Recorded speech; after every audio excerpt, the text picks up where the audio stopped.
Hello students, आज के हम इस वीडियो में ज्योमेट्रिकल आर्ट में कंस्ट्रक्शन 13th बी के बारे में आज हम आपको बताएंगे। कंस्ट्रक्शन 13th बी का जो ऑब्जेक्ट है, to construct a common tangent to the two given circles O and O dash of radii 3.1 centimetre and 1.9 centimetre touching each other internally at point P। ये कंस्ट्रक्शन 13th का जो ए part था उसी का थोड़ा सा इसमें मॉडिफाई कर दिया गया है कि अगर दो सर्किल्स एक दूसरे को टच करते हो, उसमें एक्सटर्नली था और हमें उस कंडीशन में उस पर एक कॉमन टेंजेंट को ड्रा करना था। इसमें दोनों सर्किल्स एक दूसरे को इंटरनली टच कर रहे हैं, तो इसके लिए हमें टेंजेंट ड्रा करना है। तो कैसे करेंगे?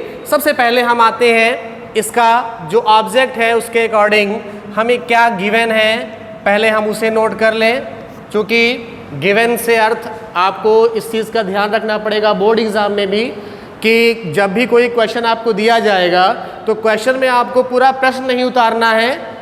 चूँकि 5 प्रश्नों में 3 प्रश्न करने के लिए दिए जाते हैं, तो उन प्रश्नों में जो भी आपको काम करना है उसका आंसर नंबर डाल करके सबसे पहले गिवन क्या गिवन है आपको, फिर उसके बाद रिक्वायर्ड क्या आपको रचना करनी है, उसके बाद कंस्ट्रक्शन हेडिंग डाल करके उसका चित्र बनाएंगे, कंस्ट्रक्ट करेंगे और उसके बाद जो आपका रिक्वायर्ड कंस्ट्रक्शन है उसको लिख करके दैट्स इट, वही आपका आंसर होगा। तो इसमें सबसे पहले हम आते हैं गिवन में। तो गिवन में हमें क्या दिया गया है? 2 circles of radii 3.1 centimetre and 1.9 centimetre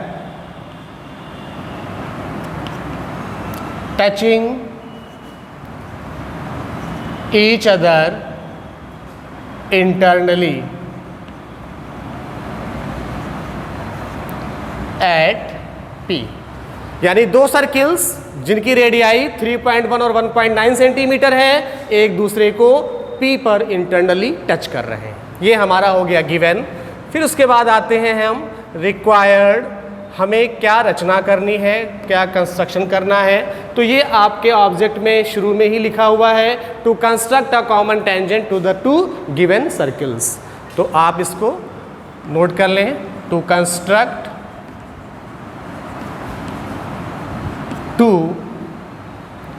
to construct a common tangent to 2 given circles। इसके बाद आते हैं इसके हम कंस्ट्रक्शन में। कंस्ट्रक्शन ही इसका मेन पार्ट है जो आपको काम करना है।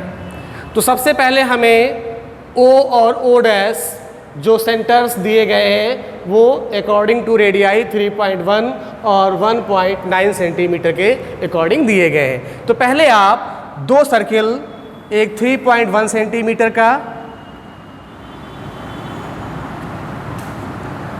जिसका सेंटर O है और एक O डैश जिसका की रेडियस 1.9 है,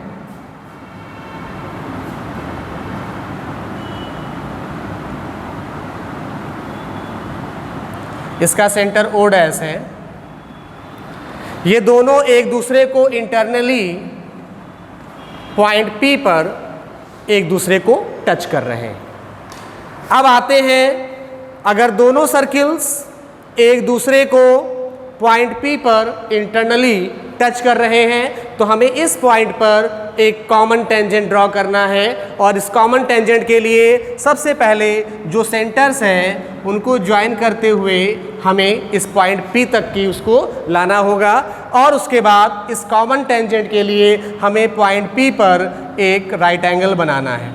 राइट एंगल के लिए आपको पता है, इस तरह से जो आपका ये राइट एंगल बनेगा, ये राइट एंगल ही इसका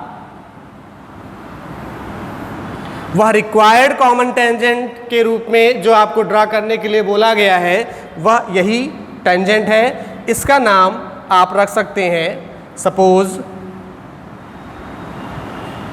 ए Q. Hence APQ